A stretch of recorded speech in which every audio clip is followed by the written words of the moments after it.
किसी कारण से लाइव बीच में रुक गया था। अब मैं उसके आगे का करना चाहती हूँ, पढ़ना चाहती हूँ। उसके पीछे का जो जितना मैंने पढ़ा वो आपको फेसबुक पे लाइव मिल जाएगा।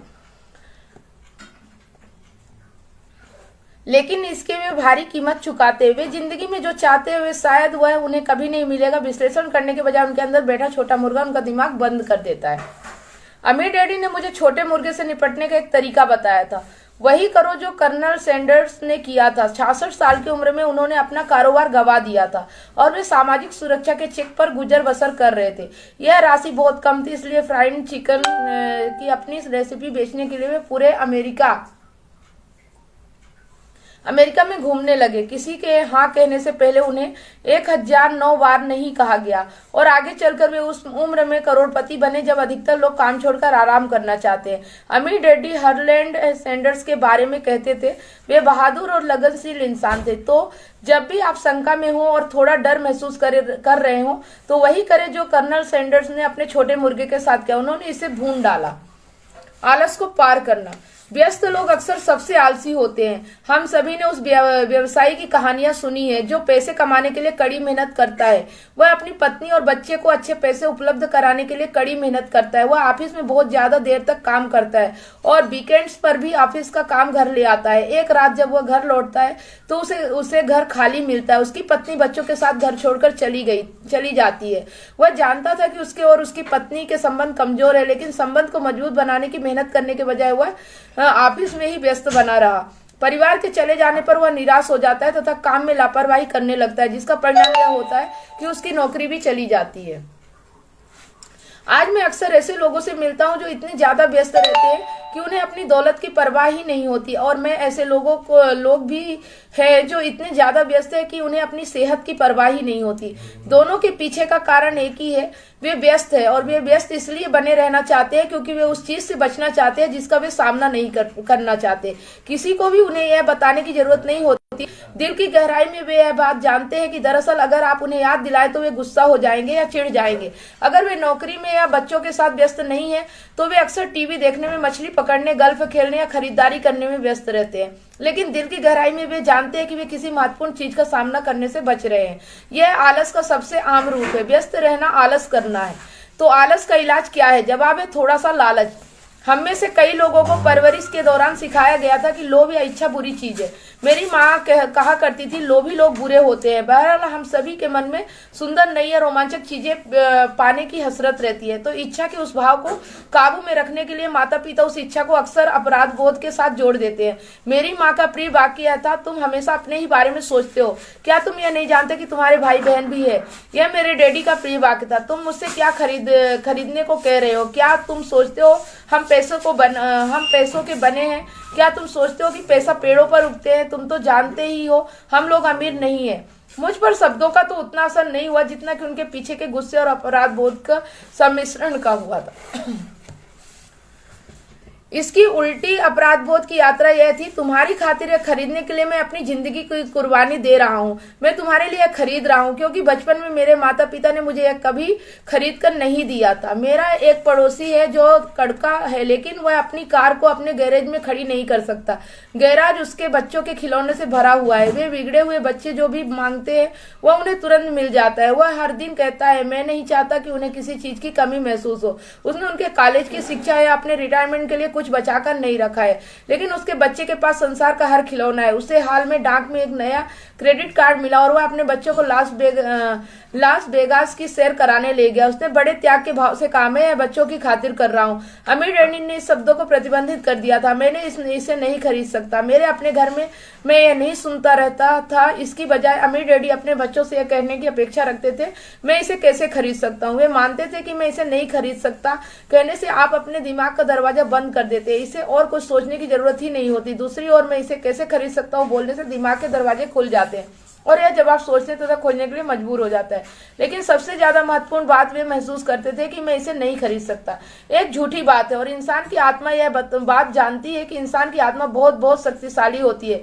वे कहा करते हैं, यह जानती है कि यह सब कुछ भी कर सकती है। अगर आपका आलसी दिमाग कहता है मैं इसे नहीं खरीद सकता तो आपके भीतर एक युद्ध छिड़ जाता है। आपकी आत्मा नाराज होती है और आपके आलसी दिमाग को अपने झूठ की रक्षा करनी होती है। आत्मा सीखती है, चलो हम चलकर व्यायाम करते हैं। और आलसी दिमाग कहता है लेकिन मैं थका हुआ हूँ, मैंने आज सचमुच बहुत मेहनत की है। या इंसान की आत्मा कहती है मैं गरीब रहते रहते थक चुकी हूँ, चलो चलकर अमीर बनते हैं। इसी पर आलसी दिमाग कहता है अमीर लोग लालची होते हैं, इसके अलावा इसमें बहुत झंझट है, यह सुरक्षित नहीं है, इसमें पैसे का नुकसान हो सकता है। मैं वैसे ही पर्याप्त कड़ी मेहनत करता हूँ, वैसे भी मुझे ऑफिस में बहुत ज्यादा काम करना पड़ता है। देखो तो सही, आज रात को ही मुझे कितना सारा काम करना है।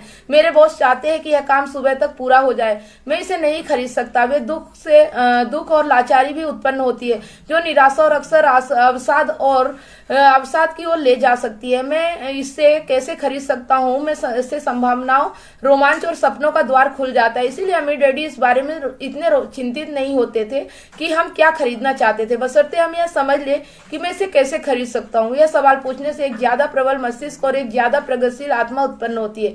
इसीलिए उन्हें माइक या मुझे शायद ही कभी कुछ दिया, इसके बजाय से पूछते थे तुम इसे कैसे खरीद सकते हो। और इसमें कॉलेज शामिल था, जिसकी फीस का खर्च हमने खुद उठाया था। वे हमें लक्ष्य नहीं बल्कि उस लक्ष्य को हासिल करने की प्रक्रिया सिखाना चाहते थे। मेरी समझ से आज समस्या यह है कि लाखों करोड़ों लोग अपनी इच्छा, अपने लालच को लेकर अपराधी महसूस करते हैं। यह उनके बचपन की पुरानी परवरिश है। हालांकि वे जिंदगी में मिलने वाली अच्छी अच्छी चीजें चाहते हैं, लेकिन ज्यादातर लोगों के अवचेतन में यह पुराना ठूसा गया विचार रहता है, यह मुझे नहीं मिल सकती, या मैं इसे कभी नहीं खरीद पाऊंगा। जब मैंने चूहा दौड़ से बाहर निकलने का निश्चय किया तो दिमाग में यही सवाल था, मैं चूहा दौड़ से बाहर कैसे निकल सकता हूँ ताकि मुझे दोबारा काम ना करना पड़े। इसके बाद मेरे दिमाग में जवाब और समाधान अपने आप आने लगे। सबसे मुश्किल हिस्सा मेरे असली माता पिता की मान्यता से जूझना था। हम इसे नहीं खरीद सकते। सिर्फ अपने बारे में सोचना छोड़ो, तुम दूसरों के बारे में क्यों नहीं सोचते। और ऐसे ही मिलते जुलते शब्द जो मेरे लालच को दबाने और अपराध बोध को भरने के लिए बोले जाते थे। तो आप आलस को कैसे जीत सकते हैं? एक बार फिर जवाब है थोड़ा सा लालच। यह WIIFM नामक रेडियो स्टेशन है, जिसका मतलब इसमें मेरे लिए क्या है। इंसान को बैठकर यह सवाल पूछने की जरूरत है, अगर मुझे दोबारा कभी काम ना करना पड़े तो जिंदगी कैसी होगी? अगर मेरे पास वह सारा पैसा हो जिसकी मुझे जरूरत है तो मैं क्या करूंगा? इस थोड़े से लालच, किसी बेहतर चीज को पाने की इच्छा के बिना प्रगति नहीं हो सकती। हमारे संसार में प्रगति सिर्फ इसलिए होती है क्योंकि हम बेहतर जीवन की कामना करते हैं। नए आविष्कार सिर्फ इसलिए किए जाते हैं क्योंकि हम किसी बेहतर चीज की इच्छा करते हैं। हम स्कूल जाकर मेहनत इसलिए पढ़ते हैं क्योंकि हम कोई बेहतर चीज चाहते हैं। तो जब भी आप खुद को किसी ऐसी चीज से बचते देखें जो आपके हिसाब से आपको करनी चाहिए, तो खुद से एक ही सवाल पूछे, इसमें मेरे लिए क्या है? थोड़ा लालची बने। है आलस्य सर्वश्रेष्ठ इलाज है। हर चीज की अति बुरी होती है, इसीलिए बहुत लालच भी अच्छा नहीं होता। लेकिन बस वह बात याद रखे जो माइकल डगलस ने वॉल स्ट्रीट फिल्म में कही थी, लालच अच्छा है। अमीर डैडी से अलग तरीके से कहते हैं, अपराध बोध लालच से ज्यादा बुरा है, क्योंकि अपराध बोध शरीर की, इसकी आत्मा को महरूम कर देता है। मैं सोचता हूँ कि एलिनोर रूजवेल्ट ने इसे सबसे अच्छी तरह कहा था, वही करे जो दिल से सही महसूस हो, क्योंकि आपकी आलोचना तो वैसे भी होगी। अगर आप कोई काम करते हैं तो आप बुरे हैं, और अगर आप नहीं करते हैं तो भी आप बुरे हैं। बुरी आदतों को पार करना। हमारी जिंदगी पर हमारी शिक्षा से ज्यादा असर हमारी आदतों का होता है। अर्नाल्ड श्वार्ज़नेगर की कानन द बारबेरियर फिल्म में देखने के बाद एक मित्र ने कहा, मैं श्वार्ज़नेगर जैसा शरीर चाहता हूँ। ज्यादातर साथियों ने सहमति से सिर हिला दिया। एक और मित्र बोला, मैंने तो सुना है दरअसल एक समय हुआ है कमजोर और दुबला था। हाँ, मैंने भी सुना था। एक और बोला, मैंने उसकी आदत के बारे में सुना है कि वह लगभग हर दिन जिम जाता है। हाँ, उसे देखकर लगता ही है।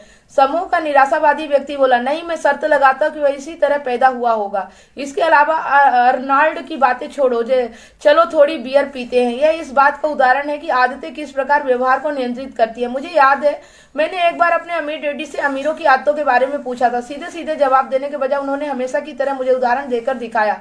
अमीर डैडी ने पूछा, तुम्हारे डैडी अपने बिलों का भुगतान कब करते हैं? हर महीने की पहली तारीख को। मैंने कहा। उन्होंने पूछा, क्या उनके पास पैसे बचते हैं? बहुत कम। मैंने कहा। यही वह मुख्य कारण है जिसकी वजह से वे आर्थिक मुश्किलों में है। अमीर डैडी वाले, उनकी आदतें बुरी हैं। तुम्हारे डैडी हर एक को पहले पैसा देते हैं, वे खुद को सबसे आखिरी में पैसा देते हैं, और वह भी तब अगर उनके पास कुछ बचे।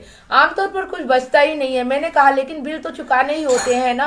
आप यह तो नहीं कहना चाहते कि वे अपने बिल ना चुकाए? नहीं, हरगिज नहीं। अमीर डैडी ने कहा, मैं समय पर बिल चुकाने में पूरा भरोसा करता हूँ। मैं तो बस खुद को सबसे पहले पैसा देता हूँ, सरकार को पैसे देने से भी पहले। लेकिन अगर आपके पास पर्याप्त पैसा ना हो तो क्या होता है? मैंने पूछा, तब आप क्या करते हैं? वह अमीर डैडी ने कहा, तब भी मैं खुद को सबसे पहले पैसा देता हूँ, भले ही पैसा कम हो। मेरे लिए संपत्ति वाला कॉलम सरकार से ज्यादा महत्वपूर्ण है। लेकिन मैंने कहा, क्या सरकार के लोग आपके पीछे नहीं पड़ते हैं? हाँ, अगर मैं उन्हें पैसे ना दूं। अमीर डैडी ने कहा, देखो, मैं ये नहीं कह रहा हूँ कि सरकार को पैसे ही मत दो। मैं तो बस ये कह रहा हूँ कि मैं खुद को सबसे पहले पैसे देता हूँ, भले ही मेरे पास पैसा कम हो। मैंने पूछा, लेकिन आप ऐसा कैसे करते हैं?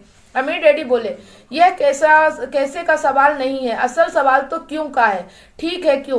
प्रेरणा, अमीर डैडी ने कहा, तुम्हें क्या लगता है अगर मैं पैसे नहीं दूंगा तो ज्यादा जोर जोर से शिकायत कौन करेगा, मैं या मेरे लेनदार? आपके लेनदार निश्चित रूप से आपसे ज्यादा जोर से चीखने चिल्लाएंगे। मैंने स्पष्ट विकल्प को चुनते हुए जवाब दिया, अगर आप खुद को पैसे नहीं देते तो आप कुछ नहीं कहेंगे। तो तुमने देखा, खुद को पैसे देने के बाद टैक्स और दूसरे लेनदारों को पैसे देने का दबाव इतना ज्यादा होता है कि इससे मैं आमदनी के दूसरे जरिए खोजने के लिए मजबूर हो जाता हूँ।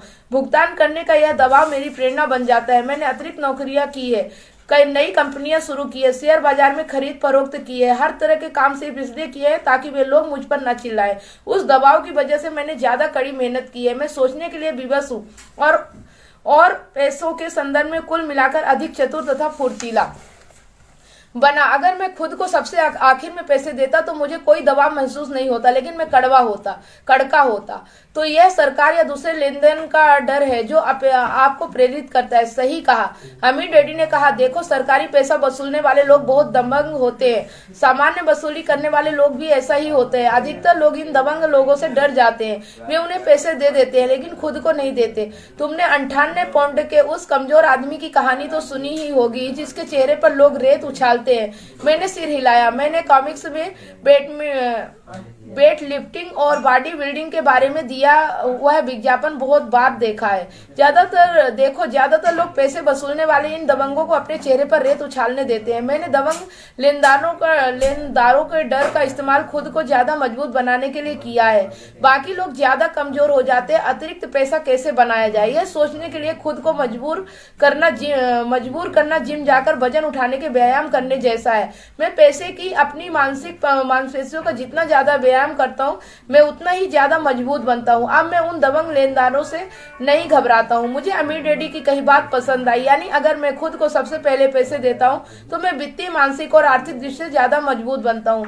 अमीर डैडी ने सिर हिलाया। और अगर मैं खुद को सबसे अंत में पैसे देता हूँ या नहीं देता हूँ तो मैं ज्यादा कमजोर हो जाता हूँ। इसलिए बॉस, मैनेजर, टैक्स वसूलने वाले, बिल वसूलने वाले और मकान मालिक मुझे जिंदगी भर इधर से उधर ठोकरें मारते रहेंगे, सिर्फ इसलिए क्योंकि मुझमें पैसे की अच्छी आदतें नहीं है। अमीर डैडी ने सिर हिलाया। 98 पाउंड के कमजोर आदमी की तरह अहंकार को पार करना। अमीर डैडी अक्सर मुझसे कहते थे, जो मैं जानता हूँ उसकी बदौलत मैं पैसे बनाता हूँ, जो मैं भी नहीं जानता उसकी वजह से मैं पैसे गवाता हूँ। जब भी मैंने अहंकार किया मैंने पैसा गवाया। ऐसा इसलिए है क्योंकि जब मैं अहंकारी रहता हूँ तो मुझे सचमुच भरोसा रहता है कि जो मैं नहीं जानता वह महत्वपूर्ण नहीं है। मैंने पाया है कि कई लोग अपनी अज्ञानता के छिपाने की कोशिश से अहंकार का इस्तेमाल करते हैं।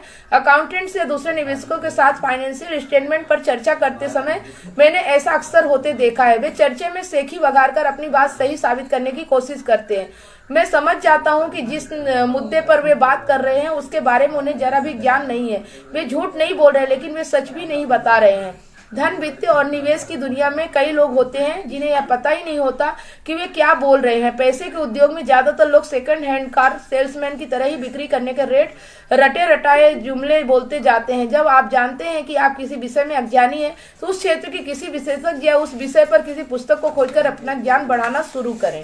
तो आज का लेसन काफी लंबा हो गया था और मैं आपको बताना चाहती हूँ कि जो ये लेसन है ये आपको बहुत अच्छा लगेगा और इसमें एक गरीब आदमी अपने आप को अमीर कैसे बना सकता है अगर वो कुछ आदतों को अपना ले, कुछ हैबिट्स को अपना ले। तो यहाँ पे मेन जो हमारे अमीर बनने का रास्ता है वो हमारी हैबिट्स है। अगर हम अपनी आदतों को सही कर लेते हैं, अमीरों जैसी आदतें बना लेते हैं तो हम जरूर अमीर बन सकते हैं, हम पैसे वाले बन सकते हैं और इस दुनिया में वित्तीय रूप से साक्षर बन सकते हैं और हमें कोई भी समस्या नहीं आती है। तो अगर आप भी ये जानकारी लेना चाहते हैं और आप भी आगे अपने पैसों से पैसा बनाना चाहते हैं या पैसों से पैसा पैसा कमाना चाहते हैं, आपके लिए पैसा काम करे, तो आप मुझे कांटेक्ट करें 8305746943 पर। तो ठीक है, मिलते हैं नेक्स्ट वीडियो में। तब तक के लिए धन्यवाद आप सब लोगों को। वीडियो को ज्यादा से ज्यादा शेयर करें, लाइक करें, ज्यादा से ज्यादा लोगों तक इस वीडियो को पहुंचाएं। और फिर मिलते हैं 8 बजे कल फिर लाइव, जिस टाइम पे मैं रोज लाइव आती हूँ। ज्यादातर मेरा लाइव आने का टाइम 9 बजे से लेके 10 बजे तक रहता है, क्योंकि ज्यादातर लोग रात में फ्री होते हैं। और रात में बुक पढ़ने से ये होता है, सोने से पहले अगर हम बुक पढ़ते हैं तो हमारा माइंड बहुत अच्छे से उसे ग्रैब कर पाता है। तो ठीक है, मिलते हैं कल।